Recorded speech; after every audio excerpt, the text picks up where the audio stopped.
solamente el diagnóstico, sino también el tema de tratamiento.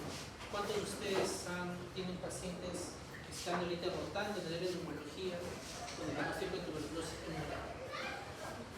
¿Todos han visto ya pacientes con tuberculosis en el área hospitalaria? Sí. ¿Y qué tal? ¿Han visto que tiene alguna relación, alguna asociación con una enfermedad principal? ¿O son pacientes que no tienen ningún grado de inmunodepresión? HIV, ¿no?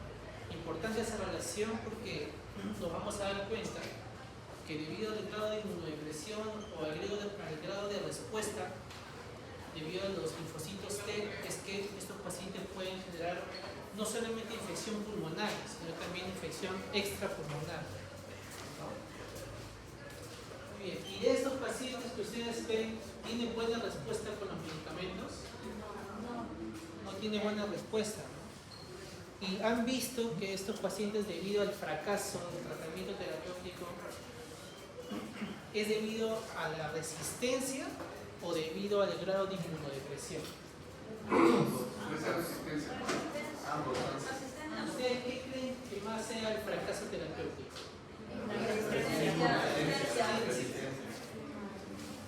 Bueno, hoy por hoy les digo que este tema del fracaso terapéutico que sea por resistencia se ha disminuido, ¿no?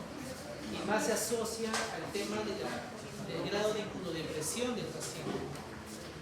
Porque ustedes habrán visto que el paciente con VIH y tuberculosis no solamente tiene tuberculosis pulmonar, ¿no?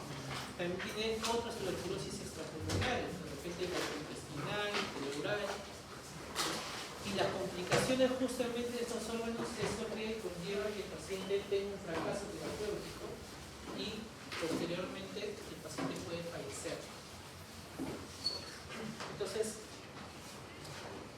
el concepto del fracaso terapéutico actualmente se debe a eso, ¿no? A la asociación de la comorbilidad que tiene el paciente, que conlleva también un grado de inmunodepresión. Muy bien, solamente en conceptos generales, cuando hablamos de tuberculosis, hablamos del germen principal, que es el Mycobacterium tuberculosis, pero cabe resaltar que también existen otros tipos de Mycobacterium. Ahí tenemos al Mycobacterium avium, que también existe en nuestra población y que es un gran diagnóstico diferencial cuando hablamos de tuberculosis gastrointestinales, ¿no? Un caso muy importante que tuvimos en el Hospital 2 de Mayo, en el área de infectología, un paciente con diarrea crónica que se pensó en algún momento que podía ser por Mycobacterium tuberculoso, porque también tenía VIH, pero al momento de hacer el cultivo a nivel de heces para buscar este bacilo, nos dimos cuenta que el bacilo creció en 9 días, ¿no? De una forma muy rápida, a diferencia del bacilo del Mycobacterium tuberculoso que crece en 30 días. Pero este bacilo que creció es el bacilo de un Mycobacterium avium, que generó una diarrea crónica en el paciente con VIH, y las lesiones no son típicas también a las que genera el Mycobacterium tuberculoso. El Mycobacterium tuberculoso a nivel gastrointestinal o intestinal genera un granuloma a nivel intestinal y también úlceras, ¿no? O unos bordes poco seccionados. Este Mycobacterium avium no tenía esas lesiones, ¿no? Solamente tenía lesión superficial a nivel de criptas duodenales y nada más. Entonces hay que diferenciar bastante de los diferentes tipos de Mycobacterium. Este Mycobacterium pertenece a la familia Mycobacteriaceae del orden Actinomycetales, y de ahí también les surge la pregunta si ustedes conocen el concepto de micetomas, ¿no? ¿Ustedes conocen el concepto de micetomas? ¿Qué es un micetoma? Ya estamos en neumología, imaginen que lo han escuchado por ahí. Micetomas, ¿no?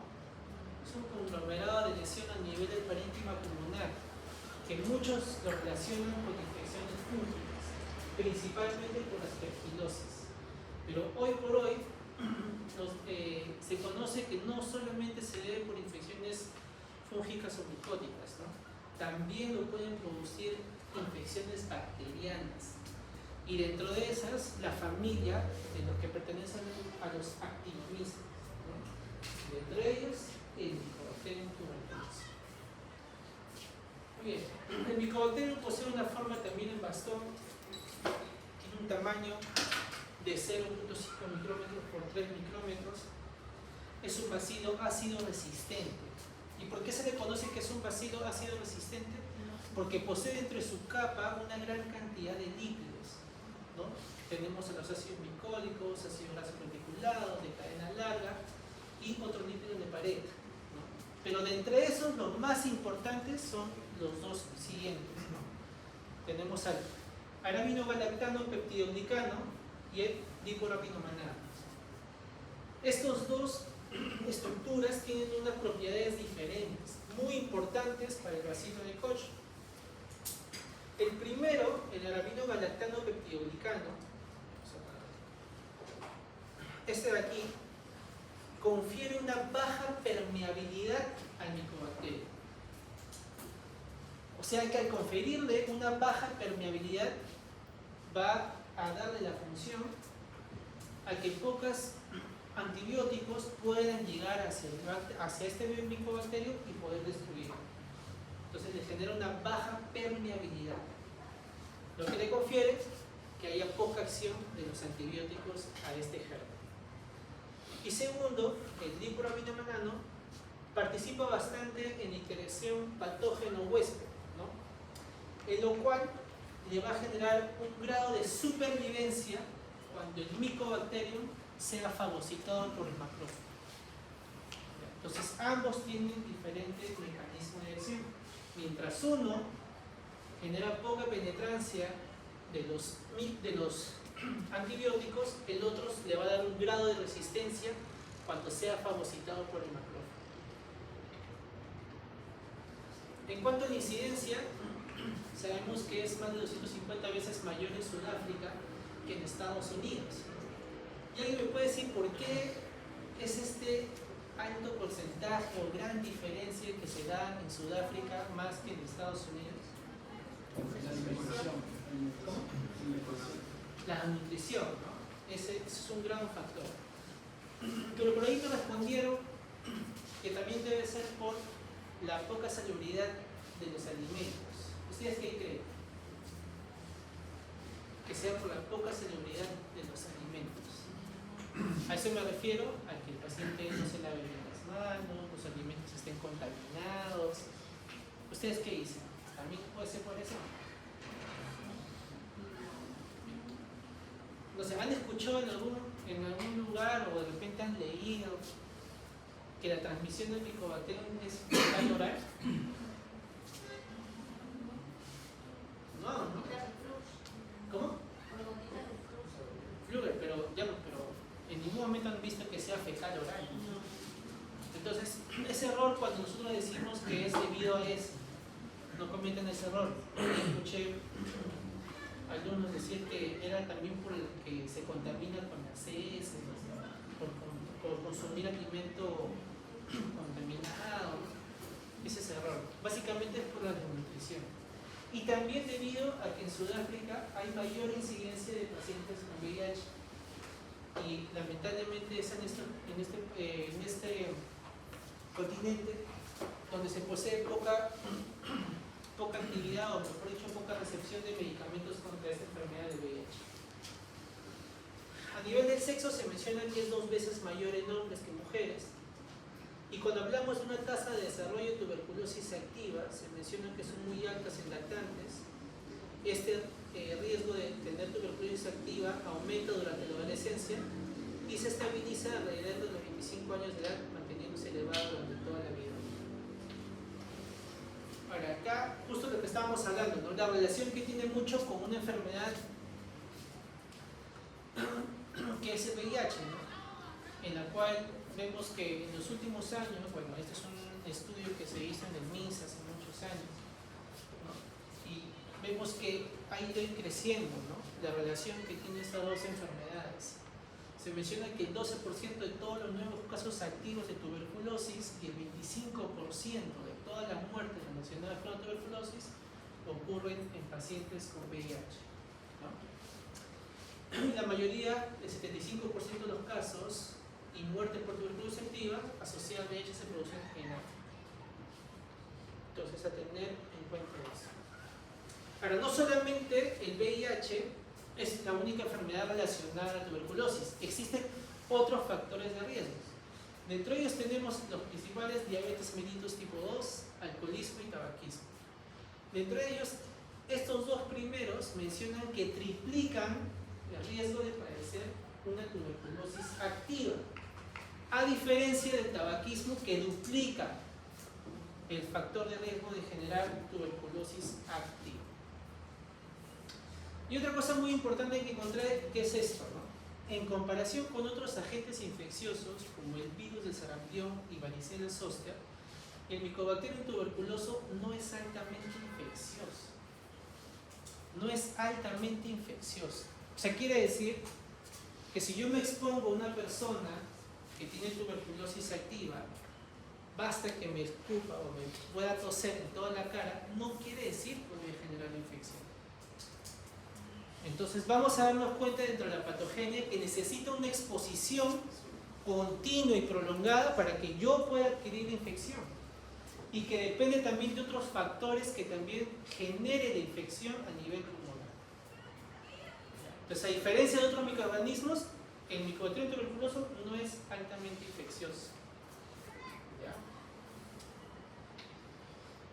Muy bien, aquí les presento otro cuadro donde también se relaciona a otros factores, ¿no? Ya hemos visto VIH, miren que también se puede relacionar a pacientes con enfermedad renal crónica, ¿no? Aquí están en diálisis, diabéticos, ¿no?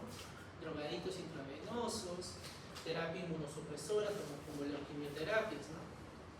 Y miren también que están aquellos que son post-trasplantados. Y cuando hablamos de tuberculosis lobo-resistentes, ¿no? A nivel mundial la prevalencia es de un 5%, un 3.5% en casos de nuevos de enfermedad de tuberculosis activa y un 20.5% en casos previamente tratados. ¿Qué quiere decir eso? O sea, que hay pacientes que tienen tuberculosis y que con el transcurso de los meses de recibir tratamiento lamentablemente se vuelven resistentes. Pero hay otros casos, ¿no?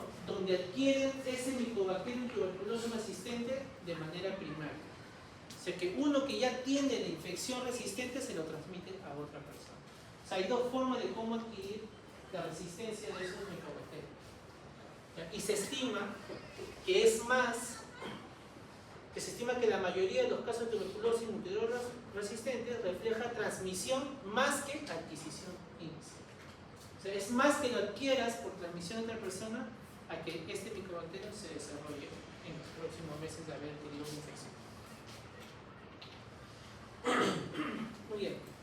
Y aquí entonces seguimos, ¿no? Dice, entre el 5 y 15% de las personas infectadas progresarán, miren en cuánto, meses a años para adquirir la enfermedad activa. Meses a años, ¿no? Mientras que el resto conserva un riesgo persistente de desarrollar la enfermedad activa durante toda su vida. O sea, ¿qué quiere decir esto? Ustedes, de todos los estudiantes, en la universidad o donde sea, ¿quiénes serían los más expuestos de contagiarse de la infección por tuberculosis? Medicina, no todo el personal de salud.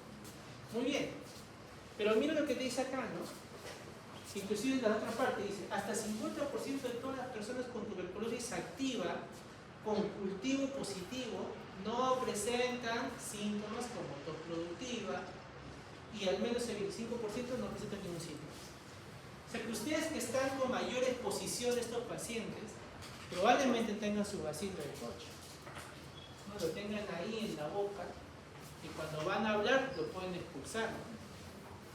Entonces uno nunca sabe hasta que presente el síntoma o se haga un estudio de manera aleatoria, ¿no? De repente de aquí que son ustedes 30, 32, yo les hago una radiografía y no tienen ningún síntoma y de pronto una caverna y no saben, ¿no? Pero esa es su huella de que ya tienen la infección, pero más no la actividad. Y eso es algo que también tenemos que diferenciar entre ser un paciente con tuberculosis latente a tener la tuberculosis activa. Latente quiere decir que yo tengo la huella de tener el micobacterio, pero he podido responder frente a esa infección, lo he podido mantener, en el glomerular, a diferencia de la activa que ya lamentablemente mi cuerpo no respondió, o un factor que desencadenó que esa respuesta que estoy manteniendo lamentablemente diseminar. ¿Ya? Entonces, tener en cuenta que no todos los pacientes que tienen tuberculosis activa van a tener síntomas, pueden ser asintomáticos. Muy bien. Y de aquí depende mucho lo que vamos a hablar de los factores para que uno pueda tener la infección de tuberculosis activa. Y primero es la calidad del aerosol, ¿no? Porque se menciona que debe haber una gran cantidad de gotitas de flúor que pueda transmitirse para poder llegar hacia el alveolo, ¿no? Porque algunos se pueden quedar solamente a nivel facial, ¿no? O a nivel de la orofaringe o a nivel solamente de las fosas nasales. Pero debe haber una gran expulsión de gotitas de flúor para que estos puedan llegar hacia el alveolo, ¿no? Y poder infestarlo. Y por ello se menciona que no todos los enfermos son capaces de generar una cantidad suficiente de partículas aerosólicas para poder internarse en el alveolo. Además menciona que la probabilidad de sufrir una tuberculosis activa se necesita que el contacto con el caso de tuberculosis activa debe mantenerse de una forma continua aproximadamente más de ¿cuántas? 6 horas al día. ¿Ustedes cuántas horas tienen de exposición al paciente en sus prácticas? Pues, ¿cómo que 3? No tan 3 ustedes. Deben ser media hora o más. Y eso. Porque después están con el médico, ¿no? Están hablando con, bueno, también el médico de repente tiene tuberculosis. Bueno. Pero, bueno, no son más de 6 horas al día, ¿no? Y tampoco es por este periodo, ¿no? 60 y 90 días. O sea, ¿y quién estaría regándose? Las parejitas, ¿no? Las parejitas, estudiantes de medicina, ¿no? Que ya van 2 meses, 3 meses y están ahí con sus vacilos, transmitiéndose el calor. Y la exposición viene ahí, ¿no? Entonces, miren que para eso necesitan este periodo para que puedan tener una gran cantidad o alta carga vacilar y que puedan llegar hacia el alveolo pulmonar. Muy bien, ¿cuál es lo siguiente? La calidad del surfactante. Y la calidad del surfactante depende de realizar dos eventos, ¿no? La destrucción de la pared lipofílica del micobacterio, ¿no? Esta sustancia lo que hace es destrucción de esa pared lipofílica y exhibe totalmente al Mycobacterium para que pueda ser fagocitado y luego ser destruido o generarse la misma necrosis del macrófago alveolar y puede ser eliminado. Esa es una forma de un mecanismo por la calidad del surfactante. Y lo otro tiene que ver con el fluido alveolar. Eso es un concepto de repente nuevo que ustedes van a conocer, ¿no? El fluido alveolar también depende de este líquido surfactante, que lo que va a permitir es drenarse a nivel de los bronquios y luego hacia la tráquea, de la tráquea hacia el esófago, del esófago hacia la faringe, y una vez que está en la faringe lo deglutimos y se va hacia la vía intestinal y por ahí se elimina por las heces. Entonces miren que es importante también el surfactante, no solamente por la destrucción de la pared lipofílica del micobacterio, sino también para su eliminación por otra vía que es la vía digestiva. ¿Ya? Muy bien, lo otro vendría a ser la respuesta alveolar. Y esto depende de 3 células. Las células de neumocitos tipo 1 y la de tipo 2. Los neumocitos tipo 1 representan básicamente el 95% de la superficie alveolar. Y al generar la superficie alveolar, generan una lámina muy delgada de que solamente va a permitir el intercambio gaseoso. Esa es su función del neumocito tipo 1. Generar una capa muy superficial para la difusión de gases. Pero para mantener esta barrera necesita de otra célula que le pueda conferir una adherencia de estos neumocitos tipo 1. Y ese es el neumocito tipo 2, que genera una sustancia para que pueda adherirse estas células. ¿Cómo se llama esa sustancia? la sustancia surfactante, ¿no? Muy bien. Al generar esta sustancia surfactante, entonces deja prácticamente impenetrable esa barrera. Entonces usted dirá, doctor, entonces es un buen mecanismo de defensa a nivel alveolar. Pues sí, sí tiene un buen mecanismo. Pero ¿qué pasaría si hay un daño a nivel de esta célula? Cuando hay una respuesta inflamatoria o vengan los anticuerpos, van a querer llegar y lamentablemente no van a poder penetrar debido a esta barrera casi impenetrable. Entonces tiene sus pros y sus contras también. Y eso es un mecanismo que utiliza el Mycobacterium a su gracia, ¿no? Para que pueda también evitar que más células como los anticuerpos puedan ir en contra de esa infección. Muy bien. Y por último tenemos la necrosis del macrófago alveolar, ¿no? Que se menciona que cuando el bacilo es fagocitado por este macrófago alveolar, secreta una sustancia que es el SAT6, ¿no? Que es el 6-Secretory Antigen Charge, que le confiere una propiedad patógena, que vamos a ver en qué consiste. Antes de ello, se menciona que la cantidad de fluido alveolar, aproximadamente 500 mililitros de este fluido alveolar, es drenado hacia el estómago. ¿Ya? Entonces, una vez que el bacilo es fagocitado, ¿no? Lo que le va a conferir esta sustancia del SAT6 es evitar la unión fagosoma-lisosoma y la apoptosis de este bacilo, ¿eh? Y esto le va a permitir que entre el bacilo en el citoplasma sin ningún tipo de problema o ningún tipo de lesión, ¿no? Que le está confiriendo el macrófago. Y una vez que entra el citoplasma, el bacilo dentro del macrófago se puede multiplicar entre unos 5 a 6 ciclos, generándose entre 32 y 64 bacilos en un solo macrófago alveolar. Miren que ese macrófago alveolar, al tratar de querer retener o eliminar ese bacilo, lamentablemente por las propiedades que ya he mencionado, el bacilo igual se va a multiplicar, ¿no? Debido a la producción también de esa sustancia de SAT6, ¿no? Muy bien, entonces, una vez que el macrófago ya no puede albergar tantos bacilos, lamentablemente va a sufrir de una necrosis, ¿no? Y se va a generar una liberación de bacilos, ¿no? Y esa liberación de bacilos va a hacer que otros macrófagos a nivel intersticial y macrófagos alveolares vecinos quieran atrapar ese bacilo, ¿no? Ven la alta carga bacilar que se está generando, entonces estos macrófagos vienen y empiezan a captar esos bacilos que se han liberado. Pero lamentablemente estos macrófagos tienen la misma propiedad del macrófago inicial que se destruyó. Van a querer atraparlo, igual van a eclosionar y más bacilos se van a liberar. Y se menciona que este proceso puede generar hasta 1000 bacilos. ¿Es acá? ¿Es acá?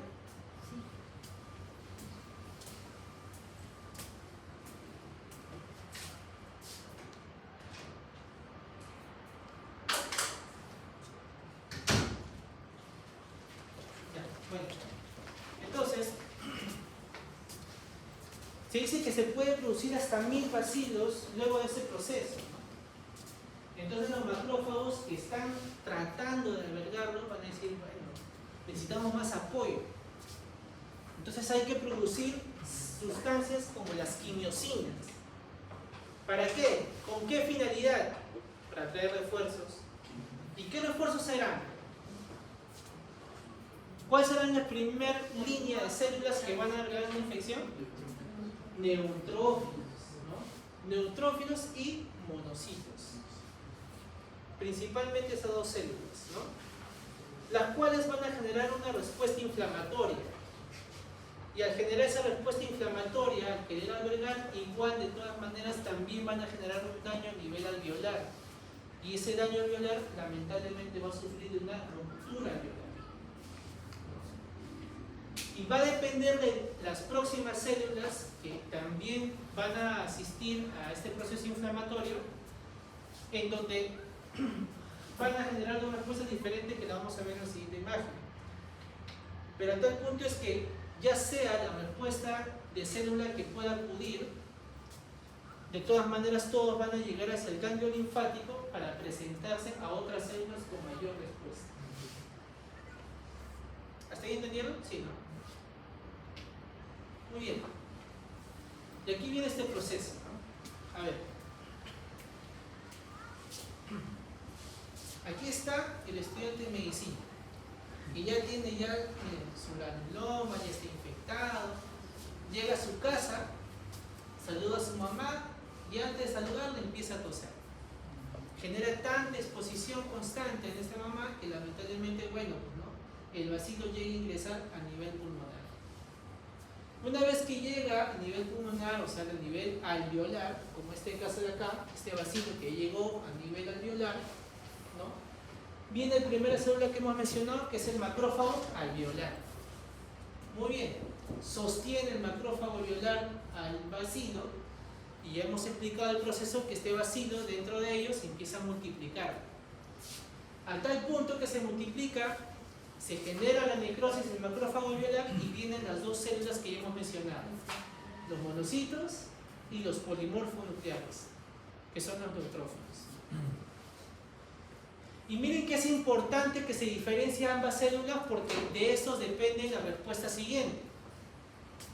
El monocito, cuando también empieza a albergar al macrófago alveolar que también está sosteniendo otros macrófagos, van a presentar toda esta actividad hacia el ganglio linfático. Al igual que los polimorfonucleares también lo presentan al ganglio linfático. Entonces, cuando el monocito presenta esta inflamación del ganglio linfático, los primeros que responden es el TH1. A diferencia de los polimorfonucleares, que cuando este presenta el ganglio linfático, presentan al TH17. Y de aquí viene una gran actividad muy importante. Porque los TH1 trabajan conjuntamente con linfocitos. Entonces, el TH1 lo que hace es llamar más linfocitos para empezar a sostener la infección. Al generar eso, también lo que hacen estos TH1, activan estos macrófagos que están envolviendo al bacilo. ¿Y cómo lo hacen? ¿Cómo activan este macrófago alveolar que está sosteniendo al bacilo? Mediante el interferón gamma. Y aquí es importante saber esto, porque ya tenemos un examen que nos ayuda también dentro de parte del diagnóstico a diagnosticar esta infección mediante el interferón gamma. ¿Y cómo se llama? ¿Alguien sabe? Cuantiferón. El cuantiferón es lo que detecta la cantidad de sustancia de interferón gamma que es producido por el TH1. Muy bien, entonces ¿es importante que el TH1 active el macrófago? Sí, porque eso hace que lo sostenga mucho más al bacilo para evitar que continúe la infección. Entonces ya tenemos al macrófago activado y tenemos a los linfocitos que también están rodeando. Entonces esa activación del macrófago lo que va a hacer es tratar de eliminar, ¿no?, a ese bacilo que está ya inactivado. En estos momentos este bacilo ya está inactivado, está durmiendo, adormecido. Entonces, como ya está adormecido, el macrófago dice, bueno, ¿no?, ya no está generando tanto problema este bacilo. Lo que puedo hacer ahora con mi actividad que me ha generado el interferón gamma es eliminar. ¿Y cómo lo puedo eliminar? Con el sistema de fluido alveolar, ¿no?, que llega hacia el nivel pulmonar, tráquea, llega a la faringe y de la faringe se degluta y se elimina vía intestinal.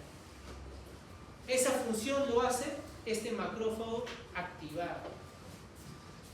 Y tiene una propiedad muy importante también este macrófago activado, porque como había mencionado que el bacilo, su superficie, ¿qué posee? Lípidos, ¿no? Es una capa lipídica, o sea, grasa.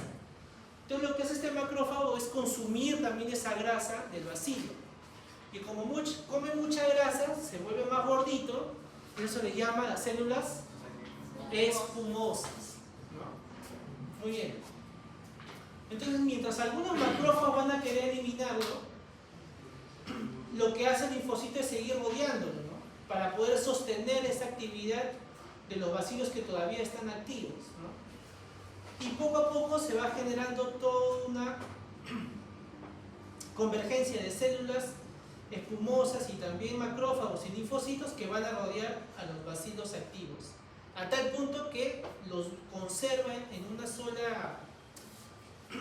sola estructura, evitando que estos puedan progresar hacia una infección sistémica. A eso es lo que se le llama el granuloma tuberculoso. Entonces hasta ahí, bien, ¿no?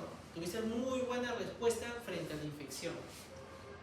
Pero ¿qué pasa con la respuesta de los polimorfos nucleares, o sea, los neutrófilos que presentaron el ganglio linfático? Bueno, aquí son un poco más flojos, ¿no? Los polimorfos nucleares con el TH17 piensan que lo pueden sostener, pero lamentablemente la multiplicación es tanta de estos bacilos que se les sobrepasa esa acción. Entonces ven que la alta carga de bacilos empieza a generarse por mayor producción. Y atraen, miren, mayor respuesta, o sea, ya no se conforman con lo que tienen, traen más polimorfos nucleares, más TH17 y ya no saben qué hacer con esa carga bacilar. Entonces dicen, bueno, hay que eliminarlo de alguna otra manera. Y ellos quieren hacer la misma actividad que hacía el macrófago espumoso, ¿no? Quieren hacer lo mismo, quieren eliminarlo por vía digestiva, ¿no? Que llegue a los bronquios, que llegue a la vía digestiva y luego eliminarse. Pero lo que no saben es que para que tú puedas hacer ese proceso, el bacilo tiene que estar inactivo. Pero aquí no está inactivo el bacilo, está activo. Y tú al trasladar un bacilo activo, lamentablemente propones a que haya una infección sistémica. Entonces la respuesta del TH17 lamentablemente no va a ser oportuna como la que hizo el TH1. Conclusión, si les preguntara en el examen o en el pasito que va a venir, ¿cuál es la célula importante para que yo pueda evitar la infección activa de la tuberculosis? ¿Cuál es? El TH1. El TH1 evita el desarrollo de la tuberculosis activa en un 90% de los casos. ¿Mediante la activación de qué? Del interferón. No, mediante la activación del macrófago. ¿Por la producción de quién? Ya ven, mira, una simple reacción cambia la respuesta.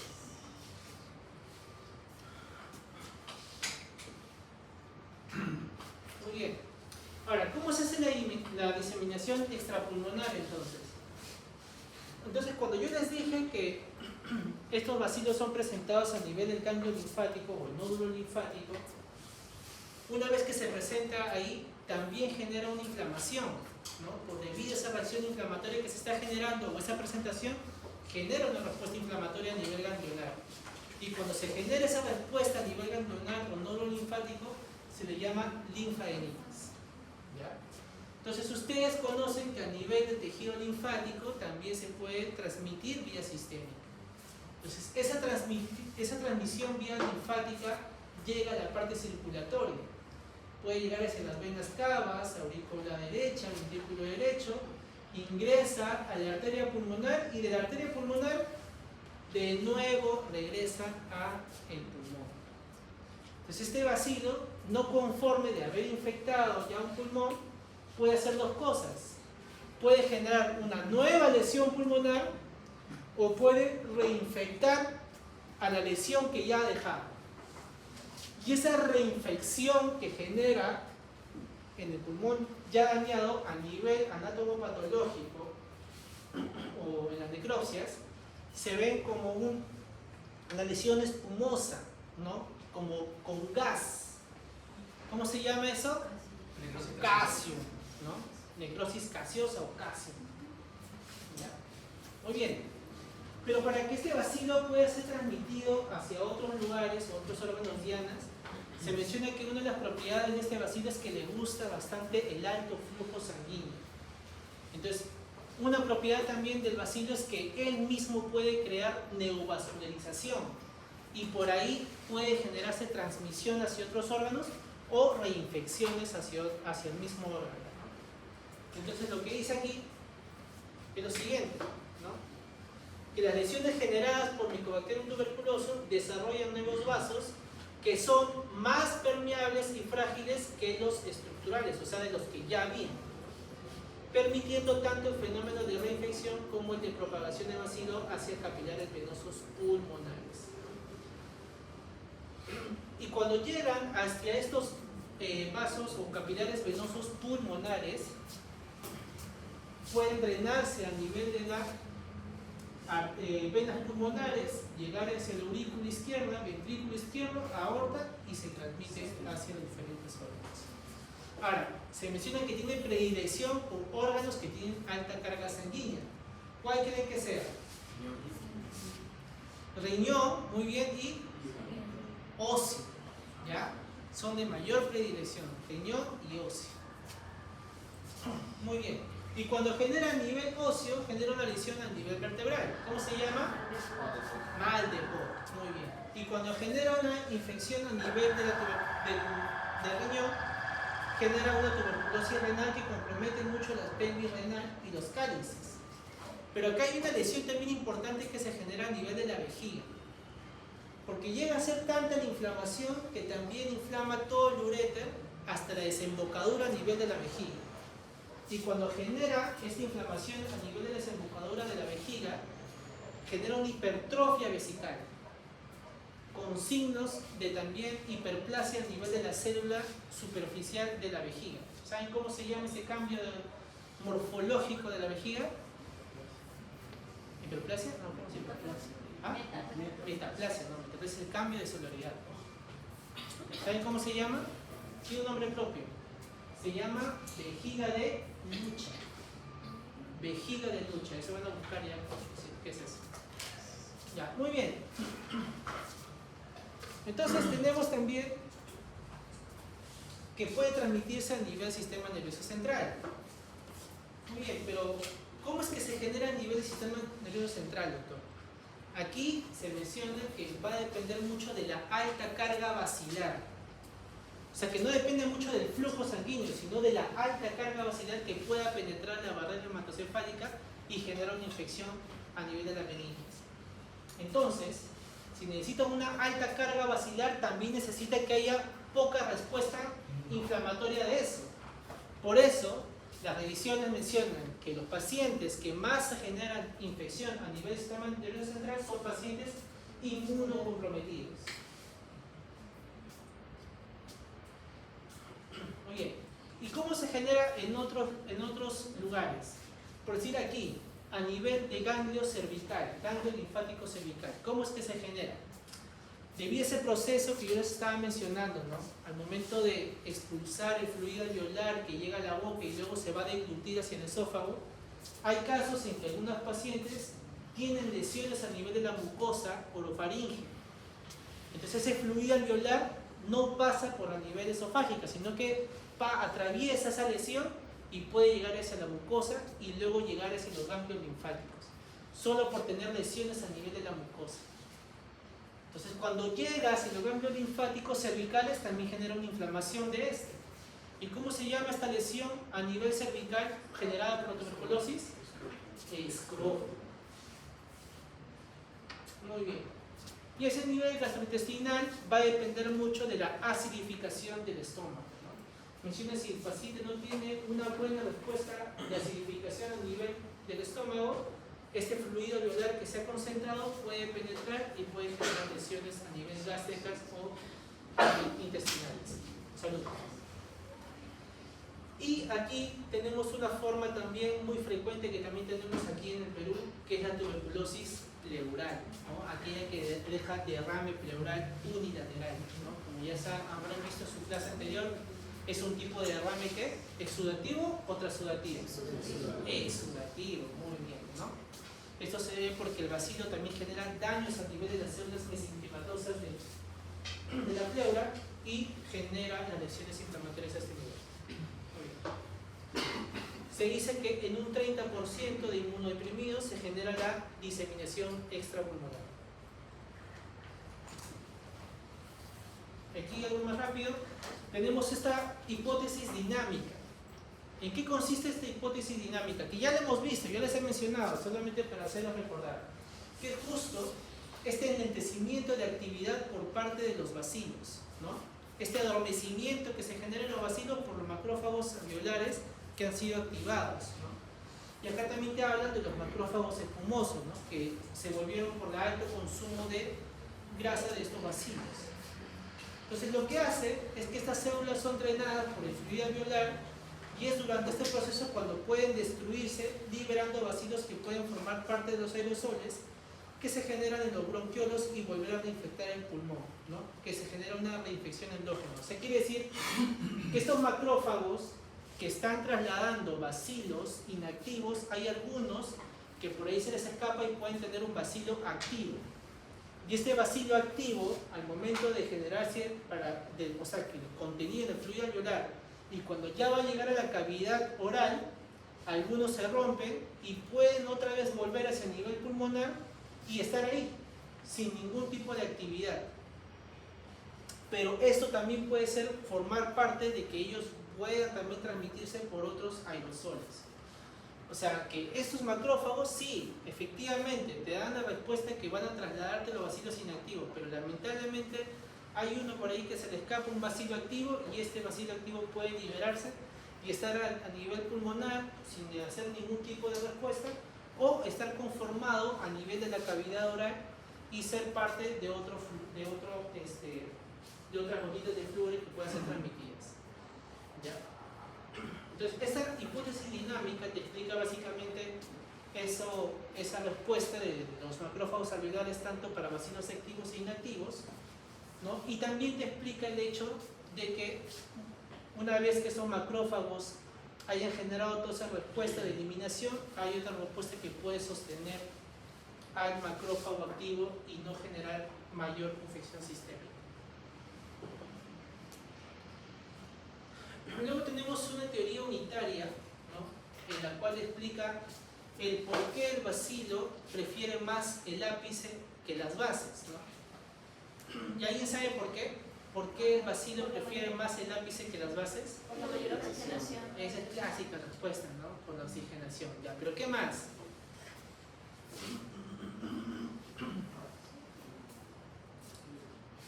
¿Debido a qué más? Primero movimiento. Perdón, claro, ahí por eso, ¿no? Bueno, otra respuesta también es que debido a la respuesta inflamatoria, ¿no? Se dice que cuando hay una atracción o la producción de las quimiosinas que atrae la respuesta de los neutrófilos o monocitos es más rápida a nivel de ápice que a nivel de base. Por eso es que la lesión del bacilo es preferente a nivel del ápice, ¿no? Uno por la oxigenación que ustedes dicen y otro es por la respuesta inflamatoria rápida que se genera a ese nivel. Pero esta teoría unitaria te explica que hay otros mecanismos que puedan generar que sea a nivel del ápice. Y otras que dicen que a nivel del ápice el movimiento respiratorio es menor que en la base. Y eso hace que haya un predominio para que el bacilo se estanque a nivel del ápice. Lo otro es la fuerza de la gravedad que condiciona que los septos interlobulares del pulmón superior estén constantemente tensados, o sea, rígidos. Y esa rigidez también hace que no haya un movimiento sanguíneo y tampoco un fluido para que pueda ser eliminado el bacilo y se estanque también a nivel de lóbulos superiores. Y por último dice la falta de movimiento también provoca un déficit en el drenaje vascular, o sea, a menor movimiento, menor drenaje de este fluido alveolar y por lo tanto se queda más a nivel del ápice.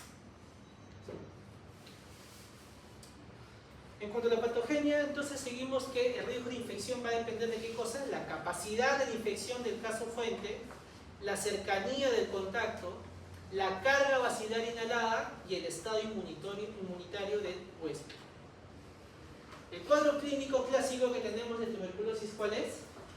La tos, ¿no? Tos con flema persistente por 2 semanas o más, asociada a fiebre nocturna, hemoptisis, hiporexia, baja de peso, diaforesis nocturna, ¿no?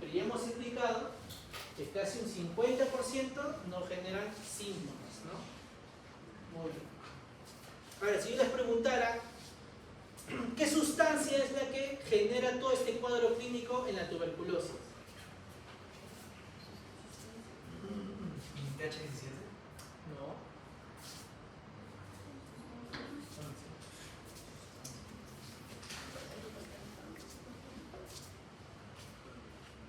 ¿Qué sustancia o qué molesta? Es el factor de necrosis tumoral. ¿Ya? Es el principal componente que genera el cuadro clínico en la tuberculosis en general. Muy bien.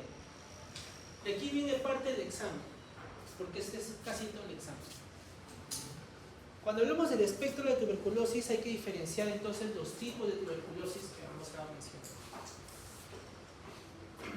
Entonces, cuando uno se infecta del bacilo, una persona inmunocompetente, o sea que tiene muy buena respuesta inflamatoria, ¿ya? Puede eliminar el bacilo. ¿Ya? Lo puede eliminar y lo hace por dos mecanismos. Uno por la respuesta inmune innata y otro es por la respuesta inmune adquirida. La respuesta inmune innata es una producción de linfocitos que genera una respuesta tan efectiva que lo elimina por completo al bacilo. No deja ni huella. ¿Ya? No deja ni huella este bacilo. Entonces, cuando tú le haces una prueba de tuberculina o de Mantoux, o la prueba de IGRA, que es el cuantiferón que hemos hablado, tú le haces estas pruebas y salen negativas. Y por obvias razones tampoco va a tener síntomas. Y también por obvias razones no va a recibir tratamiento. Entonces ahí es una forma que has eliminado el bacilo, ¿no? Por buena respuesta, por haber comido muy bien, ¿no? Lo que sea. Pero has tenido una buena respuesta inmune innata. La otra respuesta es la respuesta inmune adquirida, ¿no? Y esta también eliminas al bacilo. Pero lamentablemente tu cuerpo quiso fabricar una célula de memoria. Y esta célula de memoria hace que tengas como una huellita de que en algún momento tuviste al bacilo. Y debido a esa respuesta de célula de memoria, sí puede salir positivo la prueba de tuberculina y la prueba de IGRA o la de cuantiferón. Debido a esa respuesta inmune adquirida, por dejar una de memoria. Es casi como el ex, ¿no? Deja huella, dejó una memoria ahí. Y puede salir positivo todavía algunas respuestas, ¿no? ¿Todavía le extrañas? Sí. ¿Todavía lo sigues queriendo? Sí. No. Es una respuesta inmune adquirida. Pero esos pacientes no van a tener tratamiento ni tampoco van a tener síntomas. Pero miren que existen dos respuestas de poder eliminar al bacilo, pero con pruebas totalmente con respuestas distintas, ¿no? Algunos va a salir negativo y el otro va a salir positivo. Muy bien. Luego tenemos al otro espectro que es la infección latente, que es esto ya hemos explicado, ¿no? Al que generó su granuloma, ¿no? El estudiante de medicina, le haces una placa, el granuloma ahí en la radiografía y todo. Y esos pacientes también cuando le hagas la prueba del IGRA y del Mantoux o de la tuberculina van a salir positivos, ¿no? Pero a pesar de ser positivos no van a tener síntomas. Pero mira cuál es la diferencia. Terapia preventiva. O sea, los pacientes con infección latente sí van a recibir tratamiento. ¿Ya? Y ahora, en este caso, ¿cuál sería el tratamiento de una infección latente? ¿Con cuál sería el tratamiento?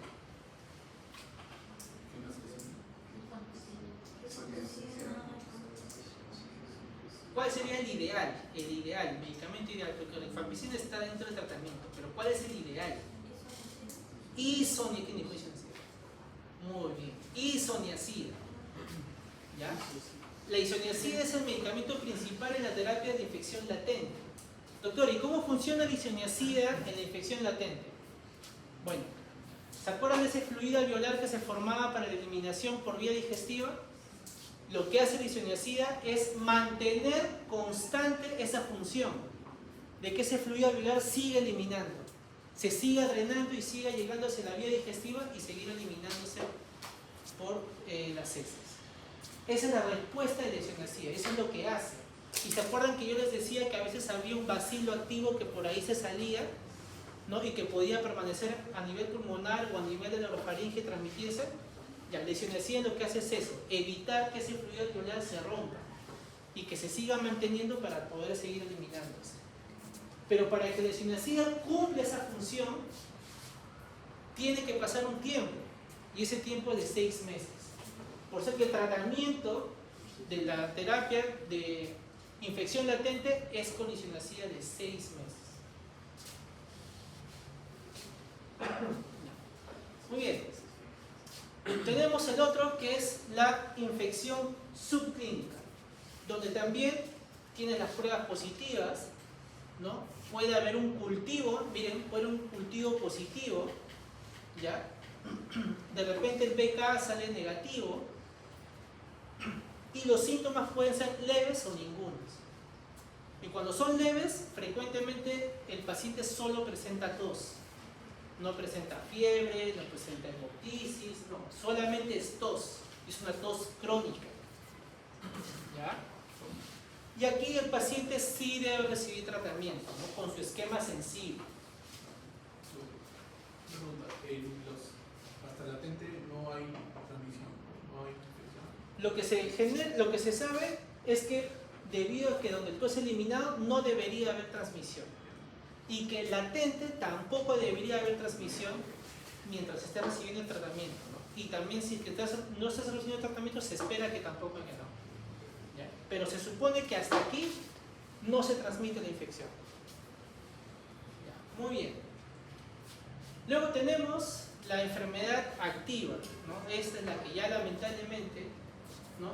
Que el estudiante de medicina tuvo su granuloma, vino el examen parcial, se fregó, se estresó, ya no quiso comer, se va para el susti, entonces ya se compensó y genera la infección activa, ¿no?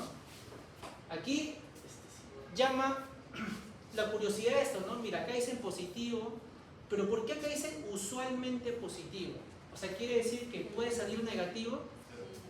Sí, ¿no? Pero ¿por qué, doctor, si la infección está activa?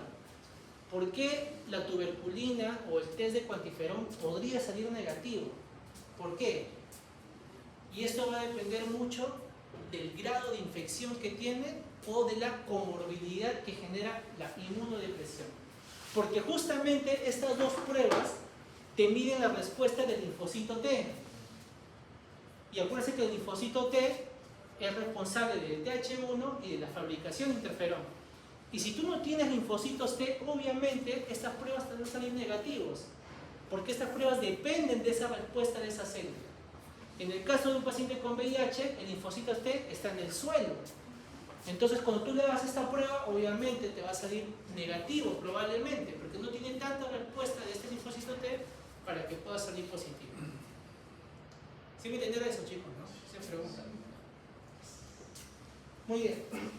Aquí el cultivo también va a salir positivo y obviamente sí va a tener síntomas leves hasta severos y poder generar igual tratamiento sensible. Prácticamente esto es importante, chicos, ¿ah? Esto sí viene como casos clínicos, viene como verdaderos y falsos, ¿ya? Muy bien, ¿sí? ¿Alguien quiso preguntar? Sí, la infección latente con la inmunidad adquirida, la única diferencia es el granuloma, porque los resultados son iguales. No, es solamente la eliminación. Acuérdate que aquí la infección es eliminada. Acá la infección es eliminada. El bacilo no lo tienes. No tienes el bacilo.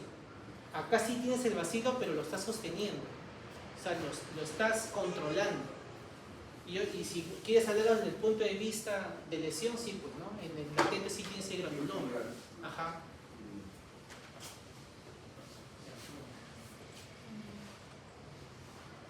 Muy bien, entonces, aquellos que adquirieron infección primaria, o sea, se contagiaron del bacilo, que vamos a ver una población del 100%, de una población del 100% y que adquirieron el bacilo de Hodge, solamente se infectaron un 30%. Ojo que cuando yo hablo de que se han infectado es que solamente tienen el bacilo. De este 30%, el 90% pueden generar la infección latente, o sea, tener su granuloma y sin causar ningún tipo de actividad. Pero lamentablemente este 30%, el 10% pueden generar una tuberculosis primaria. Y esa tuberculosis primaria es una lesión a nivel pariliar y se produce básicamente en niños. ¿Ya? Pero ¿qué pasa con este 90% de los latentes? Se menciona que el 90% no generan enfermedad. No generan enfermedad, pero el 10% hacen la tuberculosis secundaria. Y esos son los pacientes que generan lesión a nivel parenquimal y ocurre básicamente en adultos. Y se menciona cuando ese micobacterio genera una lesión a nivel parenquimal pulmonar, se le llama foco de Gaume, esa lesión parenquimal. Y cuando se genera una inflamación ganglionar pariliar, esta lesión que vemos aquí, junto con el foco parenquimatoso, se le llama complejo de Ranke. Entonces el parenquimatoso, foco de Gaume, y la unión de este foco de Gaume más el compromiso ganglionar, complejo de Ranke. Aquí está, tuberculosis primaria, ¿no? Básicamente en niños, compromiso a nivel pariliar. Secundaria es en adultos, apical, ¿no? Y en lóbulos superiores, básicamente, ¿no? En adultos. Estas es las pruebas que estaba mencionando, ¿no? La prueba de Mantoux o la prueba de tuberculina. Y aquí es la prueba de cuantiferón que mide el interferón gamma. Ahora, la idea es saber la medida, ¿no? ¿Cuánto tengo que saber? ¿Cuánto tiene que medir esa lesión, esa pápula que se forma al inyectar, ¿no? Para yo saber qué es diagnóstico de tuberculosis. ¿Cuánto es? 1.5. ¿Quién da más? ¿1.5 qué? Micras, centímetros. A ver. ¿Nunca se han hecho prueba de tuberculina? Claro, cuando se ha hecho la pápula, ¿cuánto tiene que medir? Ya, vamos con la regla de 5, ¿ya? 15 para cualquier tipo de persona. Mayor o igual a 15 milímetros es positivo para cualquier persona. Mayor o igual a 10 milímetros es para personas pediátricas y personal de salud, o sea, ustedes. Mayor o igual a 5 milímetros es para pacientes con VIH, ¿no? O que tomen algún tipo de medicamento inmunocomprometente o que tengan una enfermedad inmunodeprimida. Se dice que cuando es un paciente que toma algún medicamento inmunocomprometente, o sea, en el caso de corticoides, por lo menos debe ingerir prednisona 15 miligramos al día por más de un mes para que genere inmunodepresión.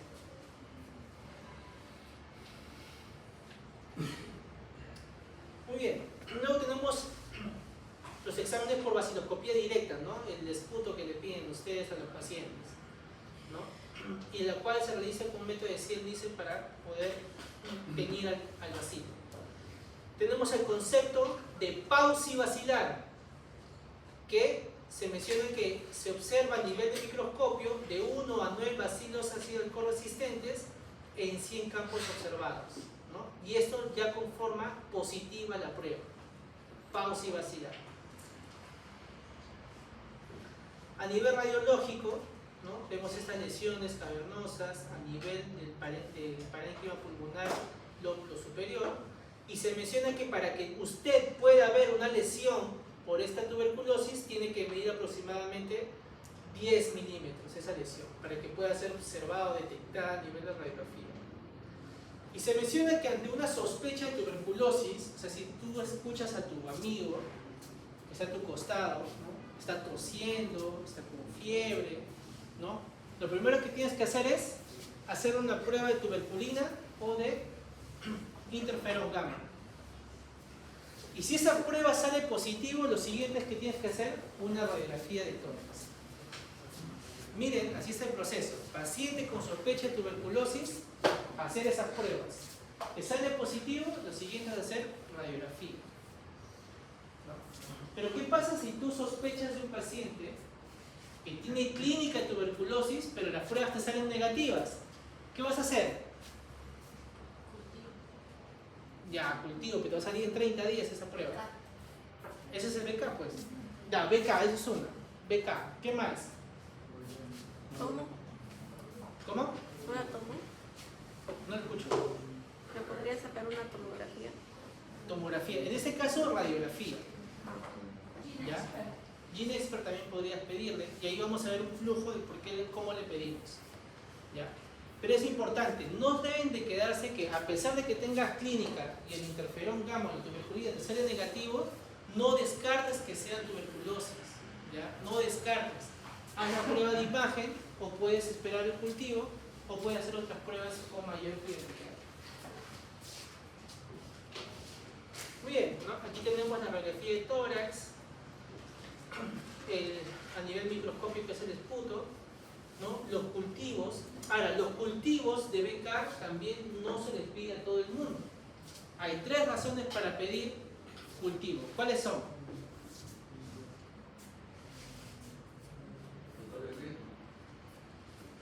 No. Sospecha de cáncer. Más de 15 días. No. Determinar el tipo de...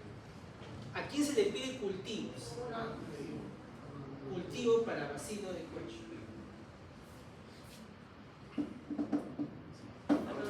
Se pide a tres opciones. ¿Control de VIH? ¿Cómo? VIH. No. Aquellos pacientes que la vacinoscopía te salió negativa, pero tienes una radiografía anormal. Vacinoscopía negativa con radiografía normal. ¿Cuál es el siguiente? Pacientes que salieron pausivacilares. Pausivacilares.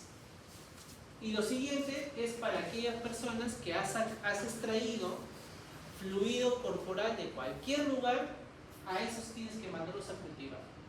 Ya sea líquido acítico, ya sea líquido fluido espinal o de cualquier tipo de secreción que tú sospeches que sea tuberculosis, a eso también tienes que cultivar.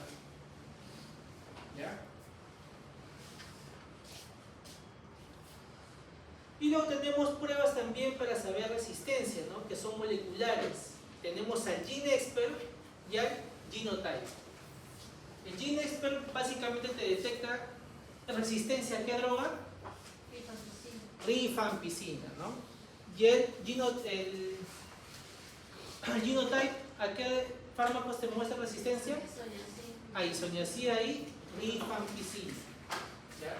Entonces, GeneXpert, resistencia a rifampicina. Genotype, isoniazida y rifampicina.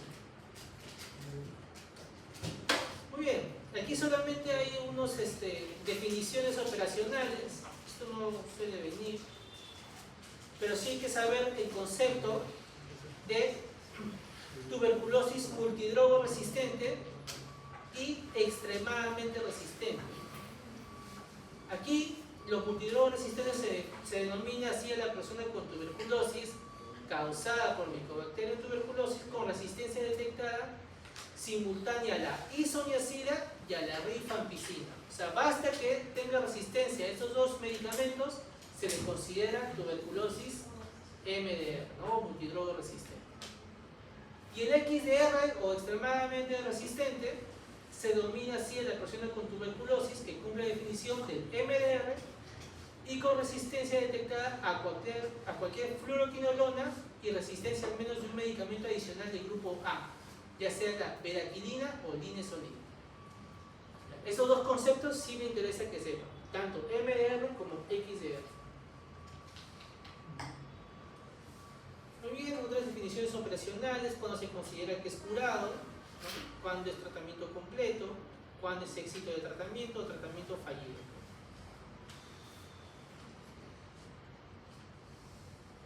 Cuando se considera un paciente sintomático respiratorio, persona que presenta tos y flema por 15 días o más. El latente, ya hemos mencionado, estado en el que se comete infección por micobacterios a través del PPD o el DIGRA, sin evidencia de enfermedad activa. El drogoresistente es aquella con resistencia detectada a fármacos antituberculosos. Acá no te dicen algún fármaco específico, ¿no? Solo a cualquier fármaco antituberculoso. Y tratada con medicamentos de segunda línea, es decir, con quimioterapia combinada que incluye otros fármacos diferentes a los de primera línea. Fracaso terapéutico. ¿Cuándo se considera fracaso terapéutico? Cultivo positivo luego de 4 meses. Y vaciloscopía persistente, aquel que presenta BK positivo luego de 2 meses. Eso es importante que sepan. El tratamiento también se debe basar en recibir una atención integral, ya no solamente por parte del médico, sino también por parte de enfermería, ¿no? También por parte de psicología, porque estos pacientes llegan a entrar en depresión, ¿no? Y la evaluación también nutricional, que es muy importante. En cuanto a evaluaciones auxiliares o exámenes auxiliares, hay que medir bastante lo que es el perfil hepático, función renal, ¿no? El hemograma, para evitar que también el paciente padezca la anemia o trombocitopenia. En cuanto al esquema de tratamiento de tuberculosis sensible, creo que todos saben que es de 6 meses, ¿no? Los fármacos principales, ¿cuáles son? Rifampicina, isoniazida, ¿qué más? Etambutol, piracinamida. Muy bien. De los cuales se dividen en 2 fases, ¿no? La primera fase es de 2 meses de los 4 medicamentos, ¿no? De forma diaria. Pero en la segunda fase, que son de 4 meses, solo utilizas 2 medicamentos, isoniazida y rifampicina, ¿no? Ambas los recibes 3 veces por semana, ¿no? Hasta cumplir todo el trayecto del mes. Muy bien. En la tuberculosis extrapulmonar o miliar, y cuando nos basamos de extrapulmonar, ya sea compromiso del sistema nervioso o también osteoarticular, el tratamiento es de 1 año, 2 meses de los 4 medicamentos y 10 meses solamente de isoniazida y rifampicina todos los días. Pero ¿qué más te dice la norma técnica? Que si el paciente tiene meningitis, pericarditis o formas miliares, ¿no?, de tuberculosis, el paciente debe recibir corticoterapia, ¿no? ¿A dosis de cuánto? De 1 a 1.5 miligramos por kilo por día, ya sea prednisona o su equivalente por 2 a 4 semanas. Solo en esos casos recibes corticoterapia. Y esto es algo nuevo que tenemos, porque de la norma técnica del 2023, que es antes sabíamos que el tratamiento de los pacientes con tuberculosis con coinfección de VIH era de 9 meses, antes. El año pasado la norma técnica ha sacado una nueva disposición que ya no son de 9 meses, sino son de 6 meses, ¿no? Es el mismo tiempo que la terapia convencional. ¿Cuál es la diferencia? Que sí, los primeros 2 meses reciben los 4 medicamentos como el convencional. Pero la diferencia del convencional o del sensible es que en estos 4 meses sí recibes la isoniazida y rifampicina todos los días. ¿Ya? Ese es el gran cambio que hemos tenido en el manejo de tratamiento con tuberculosis. Muy bien, entonces ya sabemos los 4 fármacos, ¿no? De esos hay que saber cuáles son bactericidas y cuáles son bacteriostáticos. Ahí los he presentado. Bactericidas son la isoniazida, rifampicina, piracinamida, y el bacteriostático es el etambutol, ¿no? Ahora, ¿a qué llamamos bactericida y a qué llamamos bacteriostático? ¿Qué es un bactericida? ¿Qué es un fármaco bactericida? Muy bien, ¿no? El bactericida es que elimina al bacilo completamente.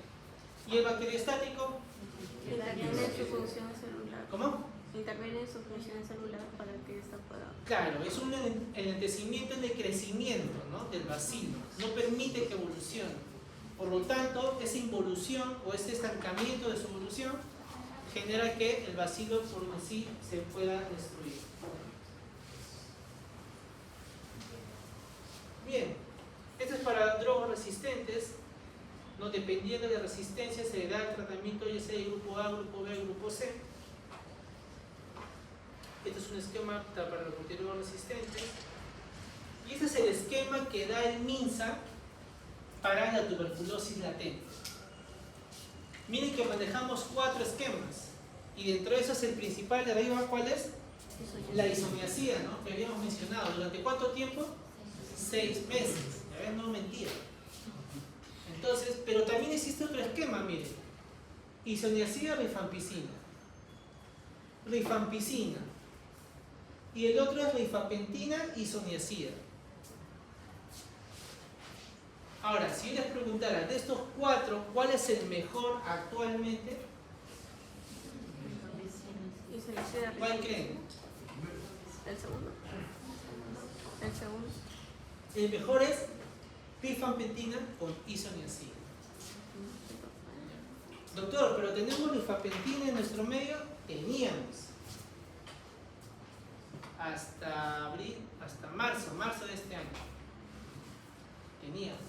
¿Qué pasó? Bueno, nos llegó una alta carga de rifapentina el año pasado en noviembre. ¿Qué pasó? Que cuando llegaron los responsables de PCT, que es los responsables de todo lo que maneja de tuberculosis, vieron que la rifapentina estaba vencida. Entonces dijeron, ¿qué vamos a hacer con tanta carga de rifapentina que nos ha llegado? Ni modo, tenemos que trasladar, tenemos que darlo, ¿no? Y tenemos que darle a la población en riesgo. ¿Y cuáles creen que son las poblaciones en riesgo? Que deben recibir sí o sí tratamiento de tuberculosis latente. Inmunodeprimidos. ¿Quiénes creen? Inmunodeprimidos. ¿Pero en qué establecimiento? ¿Hacia qué grupo poblacional? ¿Ah? Idea de saneamiento de cárcel. Cáncer. Entonces, ¿qué hicieron? La DIRIS Lima Norte y la DIRIS Lima Este. Bueno, pues hay que darle, ¿no? Y le dieron toda la rifapentina vencida a nuestros queridos hermanos de las cárceles. A buena hora nunca le hicieron esta reacción adversa, porque la rifapentina no tiene tanta reacción adversa como la rifampicina. ¿Ya? Pero bueno, eso se hizo y ya se culminó en agosto. Ya terminó su tratamiento de 6 meses en agosto. Y bueno, no ocasionó nada. Así que ahora siguen con el esquema de solamente isoniazida nada más. Pero bueno, tuvieron una buena opción, ¿no? De querernos dar rifampicina, pero lamentablemente fue vencida. Ese esquema que les presenté es el esquema del MINSA, de aquí, del Perú, el Perucho. ¿Ya? Pero ahora, si te quieres poner más refinado, entonces te traigo el esquema del JAMA. ¿Ya? Este esquema ha sido publicado en el 2023 y son un poquito más específicos, ¿no? Ellos son un poco más detallistas. A ver, ¿qué dicen? Paciente que tiene infección latente, ¿no? Y que es mayor de 18 años. Te hacen una pregunta, ¿no? ¿Ese paciente tiene VIH, tiene enfermedad hepática o está tomando algún medicamento? Y ahí viene la respuesta, ¿no? Si tu paciente tiene VIH y tiene infección latente, prefiero que le des, o el mejor medicamento que puedes darle es isoniazida con rifampicina. Tu paciente tiene enfermedad hepática, muy bien, entonces mejor dale rifampicina, nada más. Y si está tomando algún otro medicamento, entonces ten mucho cuidado con la rifampicina y rifapentina, porque esos medicamentos tienen mucha reacción o interacción con otros medicamentos. Principalmente tenemos ahí la warfarina, anticonceptivos orales, ¿no? Antihipertensivos, antiarrítmicos, anticonvulsivantes, antitodo. Entonces, con lo que tienes que tener cuidado es con la rifampicina y rifampicina. ¿Sí? Pero vamos a suponer que tu respuesta es no. No tengo ninguna de esas enfermedades, no tomo ningún tipo de medicamento. Entonces lo siguiente es, ¿estás embarazada? Si tu respuesta es sí, pues te fregaste, porque miren lo que pasa. Difieres el tratamiento por 3 meses, pero 3 meses después del parto. O sea, vas a vivir con tu bacilo ahí pegado en el pulmón toda la gestación y 3 meses después recién recibes ese tratamiento. ¿Ya? Pero dicen que en estos casos la isoniazida y la rifampicina no son recomendadas. ¿Ya? Y bueno, y si no estás gestando, entonces haces el esquema, ¿no? Que aquí ya hemos presentado, que es casi similar. Miren que ellos coinciden con la isoniazida sola, pero miren, ellos pueden alterar de 6 hasta 9 meses inclusive. ¿Ya?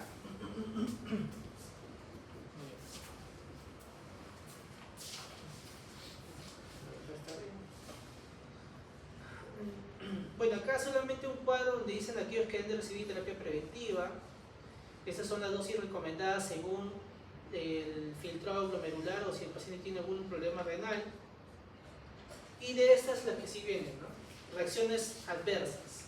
De la isoniazida, el más importante es la neuropatía periférica, ¿no? Y por eso tiene que recibir un medicamento que se llama, ¿cómo se llama?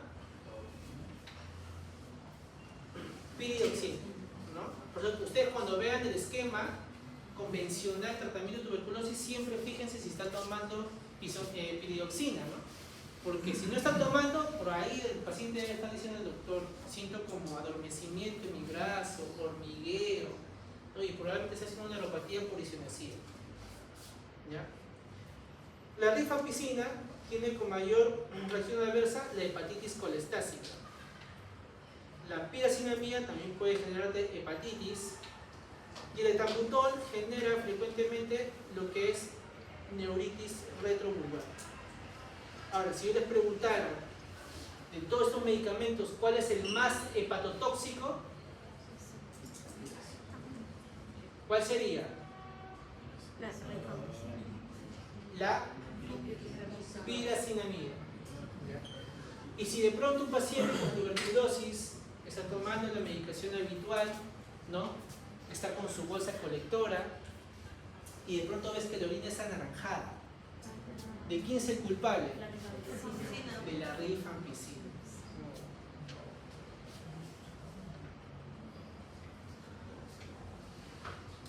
Estos son un cuadro también de principales factores de riesgo para tuberculosis resistente. Miren que aquí, en esta instancia, también tenemos a los trabajadores y estudiantes de salud.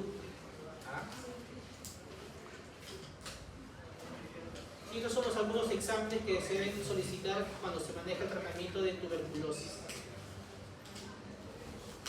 Ahora, solamente como dato curioso es que si tú tienes un paciente con VIH y diagnosticas la tuberculosis posterior al diagnóstico con VIH, totalmente tienes que suspender el tratamiento de VIH, ¿ya? Porque se genera una reacción llamada IRIS, ¿ya? Eso también lo pueden buscar. Es una reacción hiperinflamatoria que se genera por tener estas dos condiciones de manera simultánea, ¿no? Y por eso se prefiere que se suspenda el tratamiento para el VIH y se culmine el tratamiento con tuberculosis. Y por último, solamente está este cuadro, ¿no? Que les mencionaba. Cuando un paciente le realizas un BK en esputo, ¿no? Lo que tú esperas es que ese frotis salga positivo, ¿no? Y de ahí te queda la duda de que ya, me salió el bacilo positivo, ¿será resistente? Entonces es preferible que le hagas el genotype, porque te abarca 2 fármacos, ¿te acuerdas? Rifampicina y isoniazida. Y si sale negativo o es sensible, perfecto, le das tratamiento sensible para tuberculosis. Pero ¿qué pasa si en el esputo te sale el frotis negativo? ¿No? Entonces lo siguiente es hacer el GeneXpert. Doctor, ¿pero por qué le hacemos GeneXpert y no le hacemos genotype? Porque se ha visto que el GeneXpert detecta el Mycobacterium en casi un 92 a 90%. Entonces, el GeneXpert, aparte de detectarte el Mycobacterium, también te va a decir si es sensible o resistente a la rifampicina. Y si es sensible, perfecto, entonces debe recibir tratamiento. Si es resistente, entonces empezarás el tratamiento modificado o individualizado para el tratamiento resistente. Muy bien, chicos.